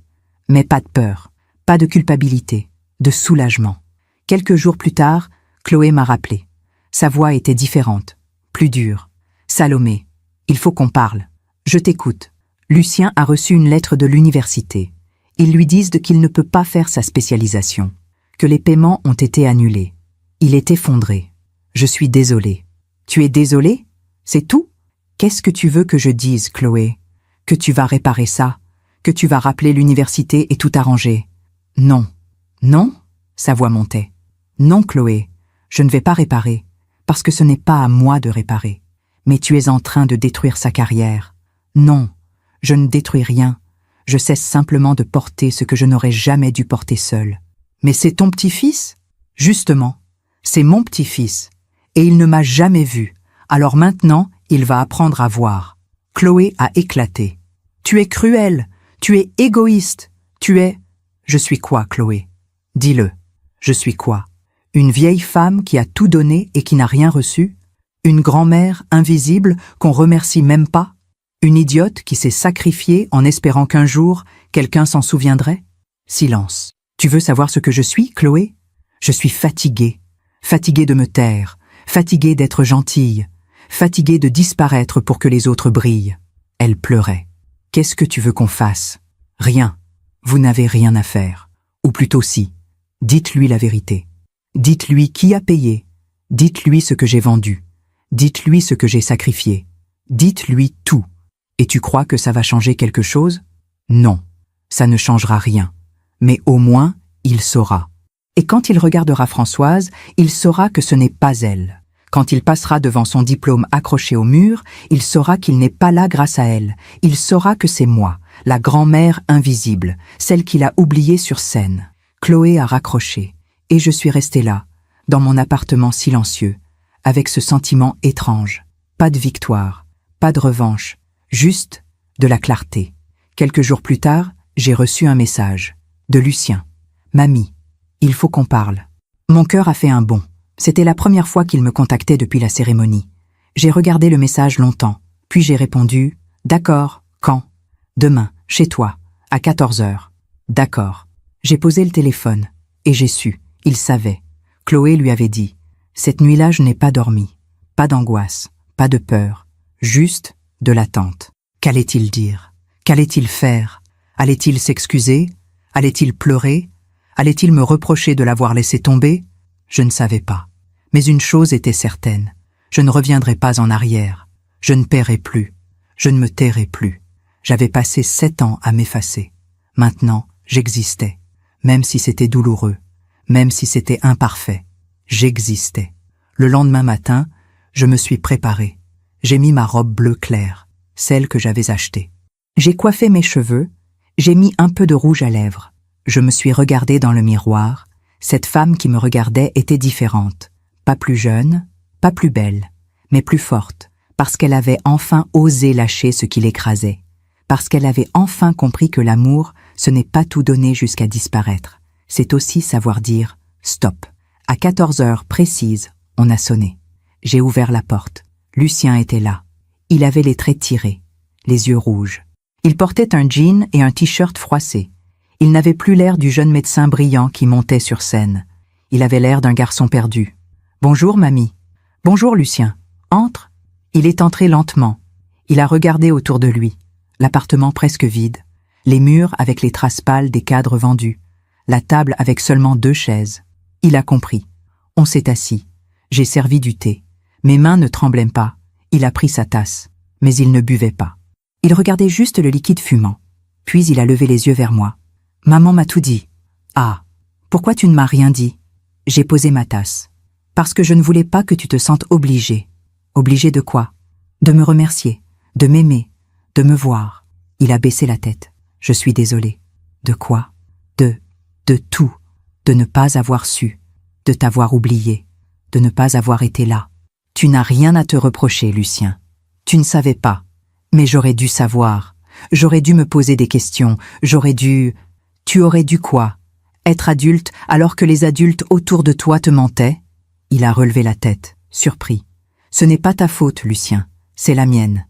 Et celle de ta mère. On t'a laissé croire quelque chose qui n'était pas vrai. On t'a protégé de la réalité. Et maintenant, tu découvres. Les larmes ont coulé sur ses joues. Qu'est-ce que je peux faire? Dis-moi, qu'est-ce que je peux faire pour réparer? J'ai souri, doucement. Rien. Tu ne peux rien réparer, parce qu'il n'y a rien à réparer. Mais la spécialisation, les paiements, tu trouveras une solution. Un prêt, un travail. Je ne sais pas, mais tu trouveras. Parce que tu es intelligent, parce que tu es fort, parce que tu es capable. Mais je ne veux pas te perdre. Sa voix s'est brisée. Je ne veux pas que tu disparaisses de ma vie. J'ai tendu ma main. J'ai posé ma main sur la sienne. Je ne disparais pas, Lucien. Je suis là. Je serai toujours là. Mais je ne porterai plus tout seul. Il a serré ma main, fort. Je suis désolée, mamie. Tellement désolée. Je sais. On est resté comme ça, en silence, avec juste nos mains qui se tenaient. Et pour la première fois depuis longtemps, j'ai senti quelque chose. Pas du pardon. Pas de la réconciliation. Mais de la paix. La paix de savoir que j'avais fait ce qu'il fallait. Pas pour lui, pour moi. Avez-vous déjà dû choisir entre continuer à vous sacrifier ou vous sauver vous-même? Avez-vous déjà trouvé la paix, non pas dans le pardon, mais dans la décision d'arrêter de porter? Racontez-moi. Les mois qui ont suivi cette rencontre avec Lucien ont été étranges, comme si le monde s'était réorganisé autour d'un nouvel équilibre. Un équilibre que je n'avais pas cherché, mais qui s'installait naturellement, inévitablement. Lucien est reparti ce jour-là avec les yeux rouges et le cœur lourd. Il m'a embrassé longuement sur le seuil de la porte. Pas comme avant. Vite, distraitement. Mais vraiment. Comme on embrasse quelqu'un qu'on a failli perdre. Je vais arranger les choses, mamie. Je te le promets. Je n'ai rien répondu. Parce que les promesses, après tout ce que j'avais vécu, ne signifiaient plus grand-chose. Ce qui comptait, c'était les actes, le temps, la constance. Et le temps, justement, allait se charger de montrer qui était qui. Septembre est arrivé. Le mois où Lucien devait commencer sa spécialisation. Le mois où tout devait continuer comme prévu. Sauf que rien n'était plus comme prévu. Chloé m'a appelé un soir. Sa voix était fatiguée. « Salomé, je voulais te tenir au courant. Lucien a dû trouver un travail. » « Un travail? » ?»« Oui, à l'hôpital. Des gardes de nuit. Pour payer sa spécialisation. L'université a accepté de le laisser entrer. Mais il doit payer lui-même maintenant. C'est bien. C'est dur pour lui. Il travaille presque toutes les nuits. Il dort à peine. Il dit qu'il n'a jamais été aussi fatigué de sa vie. J'ai fermé les yeux. Une partie de moi, une petite partie, avait mal pour lui. Mais une autre partie, plus grande, plus sage, savait que c'était nécessaire. Il apprend. Apprend quoi? À porter, à se débrouiller, à comprendre que rien ne tombe du ciel. Chloé a soupiré. Tu as raison, mais c'est difficile à regarder. Oui, c'est toujours difficile de voir quelqu'un qu'on aime souffrir. Mais parfois, c'est nécessaire. Elle a raccroché peu après. Et moi, je suis restée là, dans mon appartement, avec ce sentiment étrange. Pas de la joie, pas de la satisfaction, juste de la sérénité.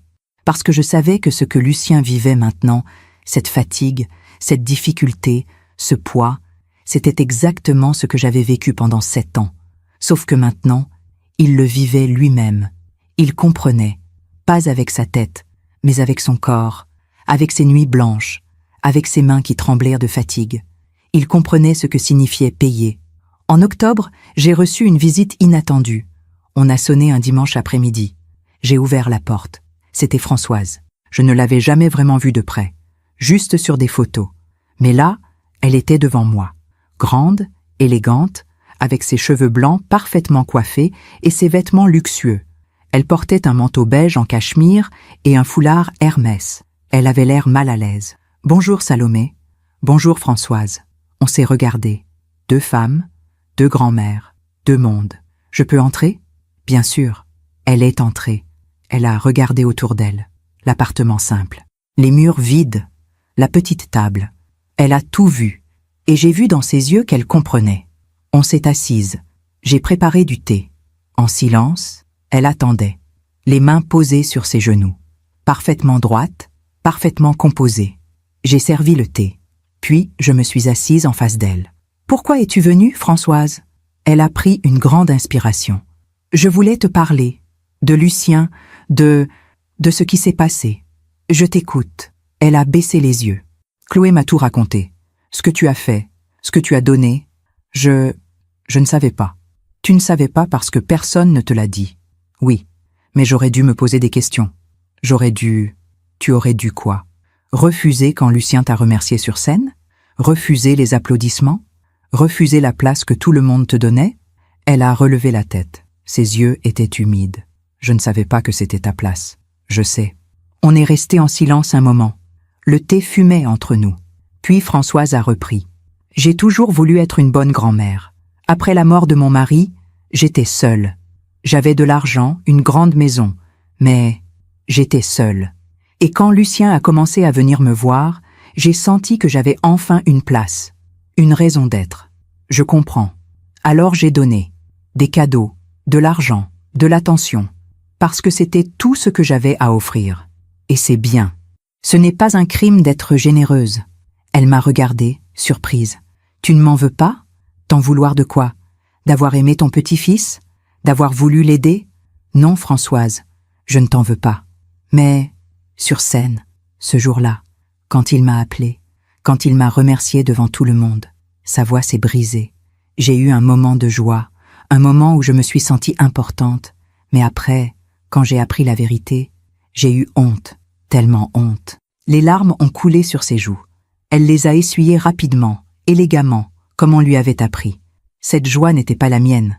Cette place n'était pas la mienne. J'ai tendu ma main. J'ai posé ma main sur la sienne.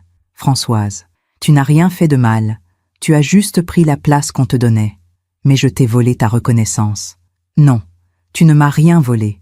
On ne peut pas voler ce qui n'a jamais été offert. Elle a pleuré, vraiment pleuré, avec ces sanglots qu'on retient depuis trop longtemps. Et moi, je l'ai regardée. Cette femme riche, élégante, qui avait tout ce que je n'avais pas. Et j'ai réalisé quelque chose. Elle aussi était seule. Elle aussi cherchait à être vue.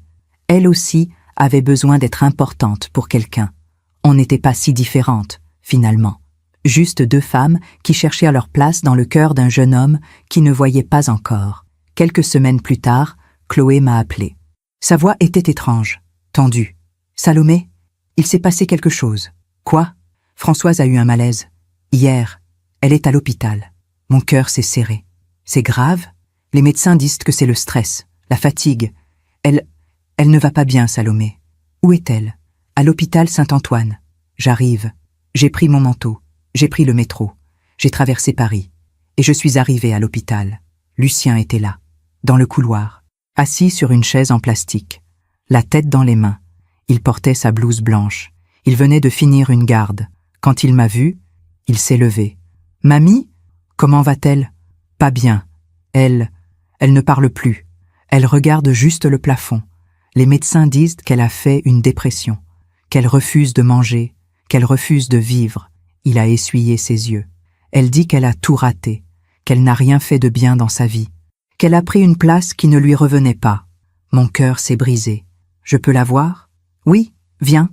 Il m'a conduite jusqu'à sa chambre. Une petite chambre blanche avec un lit étroit et une fenêtre qui donnait sur un mur gris. Françoise était là, allongée, les yeux ouverts, fixe.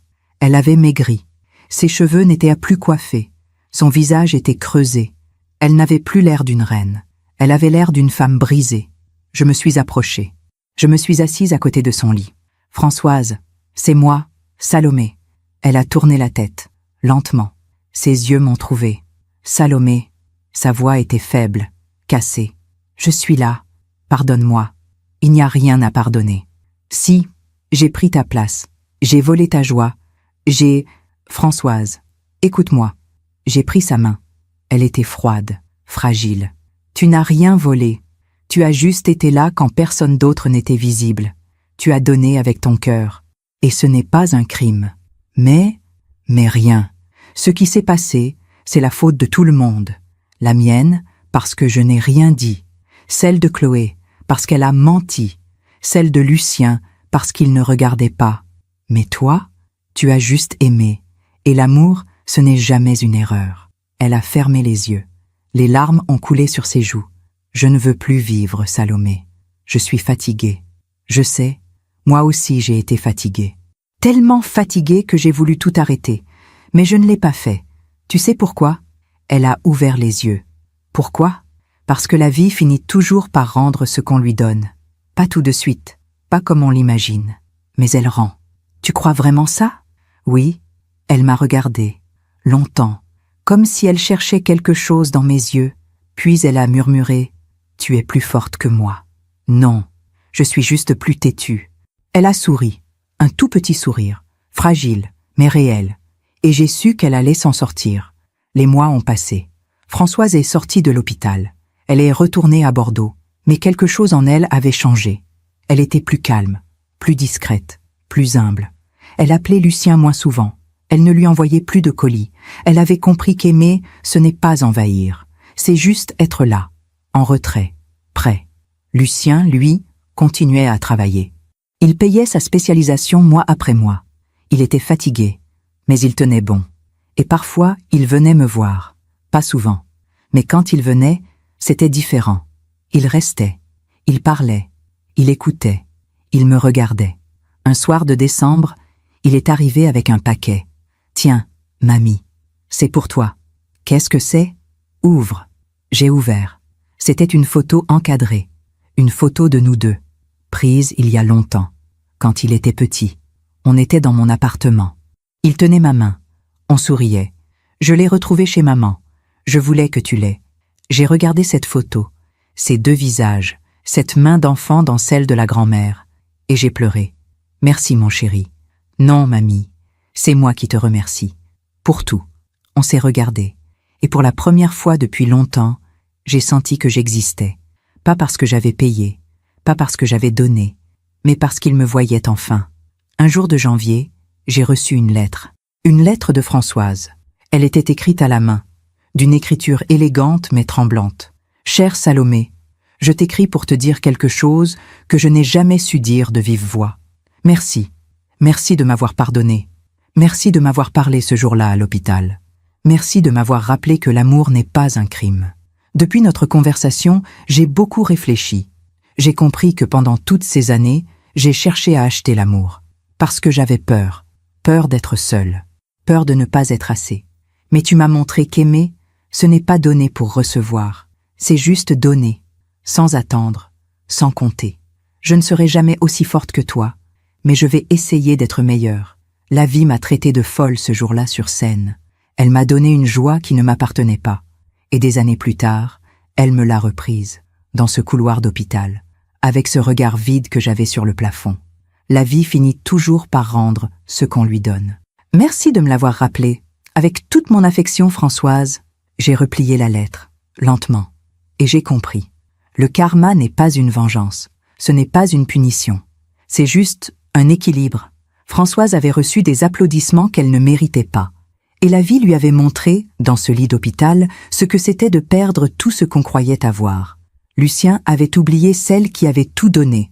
Et la vie lui avait montré, dans ses gardes de nuit épuisantes, ce que c'était de payer. Et moi, j'avais tout donné en silence. Et la vie m'avait rendu la paix, pas la reconnaissance que j'attendais, pas les remerciements que j'espérais, mais quelque chose de plus profond. La certitude que j'avais fait ce qu'il fallait. Pas pour être vu, mais parce que c'était juste, et que maintenant, je pouvais me reposer. Avez-vous déjà vu la vie rendre ce qu'on lui donne?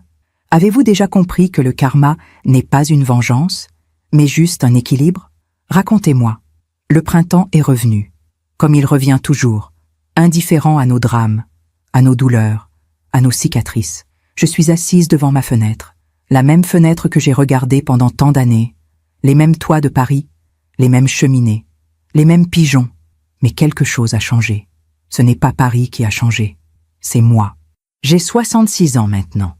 1 an a passé depuis cette cérémonie. 1 an depuis ce jour où j'ai compris qu'on pouvait mourir debout, en souriant, pendant que des centaines de personnes applaudissent ton effacement. 1 an. Et pourtant, c'est comme si j'avais vécu une vie entière depuis. Mon appartement n'est plus vide, pas rempli de luxe, pas décoré comme un magazine, mais habité. J'ai racheté quelques petites choses, des cadres avec de nouvelles photos, un tableau que j'ai trouvé au marché aux puces, pas cher mais joli, une nappe brodée, des coussins pour le canapé, des petites choses qui disent « quelqu'un vit ici, quelqu'un qui compte ». J'ai aussi recommencé à sortir, pas beaucoup. Je ne suis pas devenue une femme mondaine du jour au lendemain, mais je vais au cinéma, je vais au musée, je prends un café en terrasse et je regarde les gens passer. Je vis, pas une grande vie, pas une vie spectaculaire, mais une vie à moi. Une vie où je ne me sacrifie plus pour exister dans le regard des autres. Une vie où j'existe, simplement, parce que je respire. Lucien vient me voir maintenant, 1 fois par semaine, parfois plus. Il arrive le samedi après-midi, après ses gardes. Il est fatigué, il a les traits tirés, mais il sourit quand il me voit. On prend le thé ensemble, on parle, de tout, de rien, de ses études, de ses patients, de ses peurs, de ses espoirs, et il écoute. Il me pose des questions sur ma vie, sur mon mari, sur mon fils, sur ces années qu'il n'a jamais connues. Un samedi, il m'a dit « Mamie, je peux te demander quelque chose ?»« Bien sûr. Pourquoi tu n'as rien dit pendant toutes ces années? Pourquoi tu n'as jamais dit que c'était toi qui payais ?» J'ai réfléchi, longtemps, parce que j'avais peur. Peur de quoi? Peur que tu te sentes obligé, peur que tu m'aimes par devoir, pas par choix. Peur que si je disais quelque chose, tu me remercies juste parce qu'il le fallait, pas parce que tu le sentais. Il a hoché la tête. Je comprends. Mais j'ai eu tort. Il a levé les yeux, surpris. Tort? Oui. J'ai eu tort de croire que le silence était de la générosité. Le silence, c'est juste du silence. Et le silence, ça rend invisible. Il a pris ma main. Je suis désolée de ne pas t'avoir vu. Je sais. Mais maintenant, tu me vois. Et c'est tout ce qui compte. On est resté comme ça, main dans la main, dans le silence. Mais ce n'était plus le silence de l'effacement, c'était le silence de la paix.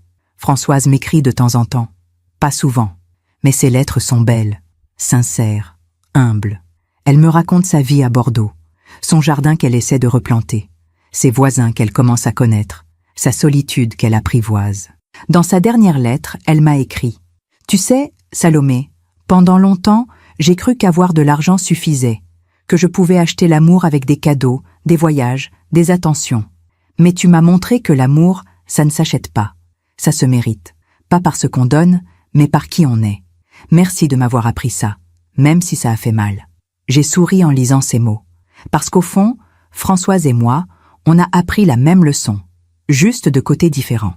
Elle a appris qu'on ne peut pas acheter l'amour. Et moi, j'ai appris qu'on ne peut pas se sacrifier jusqu'à disparaître. 2 femmes, 2 erreurs, une même vérité. Chloé aussi a changé. Elle m'appelle souvent. Elle vient me voir. On parle. Vraiment. Un jour, elle m'a dit « Salomé, je m'en veux tellement. » De quoi? De t'avoir laissé porter tout ça seule, de ne pas avoir eu le courage de dire la vérité, de t'avoir rendu invisible. Chloé, tu as fait ce que tu pouvais avec ce que tu savais. Mais ce n'était pas assez. Non, ce n'était pas assez. Mais c'est fini maintenant. On ne peut pas réécrire le passé. On peut juste essayer de faire mieux. Elle a pleuré, et je l'ai prise dans mes bras, parce qu'elle aussi portait un poids de culpabilité, un poids de honte. Et si mon histoire peut servir à quelque chose, c'est de rappeler que personne ne devrait porter seul, ni l'amour, ni la douleur, ni la vérité. Il y a quelques jours, j'ai reçu un appel de l'université. C'était le directeur administratif, Monsieur Bernard, celui que j'avais appelé pour annuler les paiements. Madame Laroche? Oui. Je vous appelle pour vous informer que Monsieur Lucien Moreau a terminé avec succès sa première année de spécialisation. Ah, c'est merveilleux. Oui. Et je voulais vous dire quelque chose. Quoi? Il a payé. Tout. Seul. Avec son travail. ses gardes. Il n'a demandé l'aide de personne. Mon cœur s'est gonflé. Vraiment? Oui. Et je voulais aussi vous dire, il nous a raconté votre histoire, ce que vous avez fait pour lui, ce que vous avez sacrifié. J'ai fermé les yeux. Ah, et nous voulions vous inviter à la cérémonie de fin d'année, pour vous rendre hommage, vous et toutes les personnes qui soutiennent nos étudiants dans l'ombre. Les larmes sont montées. Je ne sais pas quoi dire. Dites oui, s'il vous plaît. D'accord, oui. J'ai raccroché et j'ai pleuré. Pas de tristesse, pas de douleur, de soulagement, parce qu'enfin, on me voyait. Pas pour me remercier, pas pour m'applaudir, mais pour reconnaître que j'avais existé, que j'avais compté, que j'avais porté, et que même si personne ne l'avait vu pendant longtemps, ça n'effaçait pas la réalité. J'avais été là. La cérémonie a eu lieu hier. Cette fois, j'étais au premier rang. Pas parce que j'avais exigé d'y être, mais parce qu'on m'y avait invité, parce qu'on m'avait réservé une place. Lucien était sur scène avec d'autres étudiants. Il portait sa blouse blanche. Il avait l'air fatigué, mais fier. Le directeur a pris le micro.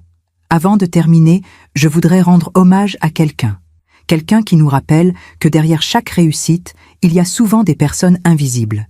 Des personnes qui donnent sans bruit, qui sacrifient sans demander, qui portent sans se plaindre. Mon cœur a commencé à battre plus fort. Madame Salomé Laroche. Il a tendu la main vers moi. Madame Laroche, pouvez-vous vous lever, s'il vous plaît? Je me suis levée. Lentement. Mes jambes tremblaient. La salle s'est mise à applaudir. Pas fort, pas comme une ovation, mais sincèrement. Lucien me regardait, les yeux brillants. Madame Laroche a payé les études de son petit-fils pendant 7 ans. En silence, sans reconnaissance. Elle a vendu ses bijoux, ses souvenirs, ses économies, pour que son petit-fils puisse devenir médecin. Les applaudissements se sont intensifiés. Et aujourd'hui, nous voulons lui dire « Merci, merci d'avoir cru, merci d'avoir donné, merci d'exister ». Je pleurais, mais je souriais aussi. Lucien est descendu de scène. Il est venu vers moi. Il m'a prise dans ses bras, fort, longtemps. « Merci, mamie. Merci pour tout. » « De rien, mon chéri. » On est resté comme ça, enlacés, pendant que la salle applaudissait. Et pour la première fois depuis longtemps, j'ai senti que j'étais à ma place. Pas invisible, pas effacée, juste là. Ce soir, je suis rentrée chez moi. J'ai préparé mon thé. Je me suis assise devant la fenêtre. Paris s'endormait. Les lumières s'allumaient une par une. Et j'ai pensé à tout ce chemin, à tout ce que j'avais donné, à tout ce que j'avais perdu, à tout ce que j'avais appris. J'ai pensé à cette femme que j'étais il y a 1 an. Cette femme invisible qui se sacrifiait en silence. Cette femme qui croyait qu'aimer, c'était tout donner jusqu'à disparaître. Et j'ai pensé à la femme que je suis aujourd'hui. Cette femme qui a appris à dire stop. Cette femme qui a compris que l'amour, ce n'est pas l'effacement, c'est l'équilibre. Donner, oui, mais pas jusqu'à se perdre. Aimer, oui, mais pas jusqu'à s'oublier. Exister, oui, même si personne ne regarde. Je ne sais pas si mon histoire changera quelque chose. Je ne sais pas si quelqu'un l'entendra vraiment. Mais si une seule femme, une seule, lit ces mots et se reconnaît, si une seule femme comprend qu'elle n'a pas à disparaître pour être aimée, alors tout cela aura eu un sens, parce que nous sommes nombreuses, tellement nombreuses. Ces femmes qui donnent en silence, ces femmes qui portent, ces femmes qui s'effacent, et il est temps qu'on nous voie. Pas parce qu'on le demande, pas parce qu'on le réclame, mais parce qu'on existe, et que notre existence, à elle seule, mérite d'être reconnue. Je m'appelle Salomé Laroche, j'ai 66 ans. J'ai tout donné pour quelqu'un qui ne me voyait pas. J'ai tout perdu pour comprendre ce que signifiait exister. J'ai tout lâché pour retrouver la paix. Et aujourd'hui, je suis là, debout, vivante, pas parfaite, pas heureuse tout le temps, pas débarrassée de la douleur, mais libre. Libre de ne plus porter ce qui n'était pas à moi de porter. Libre d'exister sans avoir à me justifier. Libre d'aimer sans avoir à disparaître. Et si mon histoire peut aider ne serait-ce qu'une femme à ouvrir les yeux, alors tout cela aura eu un sens. Parce qu'au fond, c'est ça, la sagesse. Ce n'est pas d'avoir toutes les réponses. C'est d'avoir appris à poser les bonnes questions. Et la question, c'est celle-ci. Est-ce que je m'aime assez pour ne pas me perdre en aimant les autres? Si la réponse est non, alors il est temps de changer. Pas demain, pas plus tard, maintenant. Le soir tombe sur Paris. Les lumières brillent. La vie continue.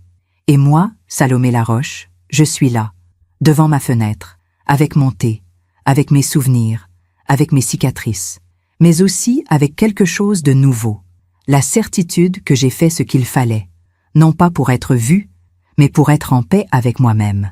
Et c'est tout ce qui compte. Merci de m'avoir écouté jusqu'au bout. Si cette histoire a touché votre cœur, abonnez-vous et activez la cloche pour entendre d'autres femmes qui ont transformé la douleur en sagesse. Chaque jour, une femme, une leçon de vie. Partagez cette histoire avec quelqu'un que vous aimez. Parfois, une histoire change toute une journée. Que Dieu vous bénisse et à très bientôt.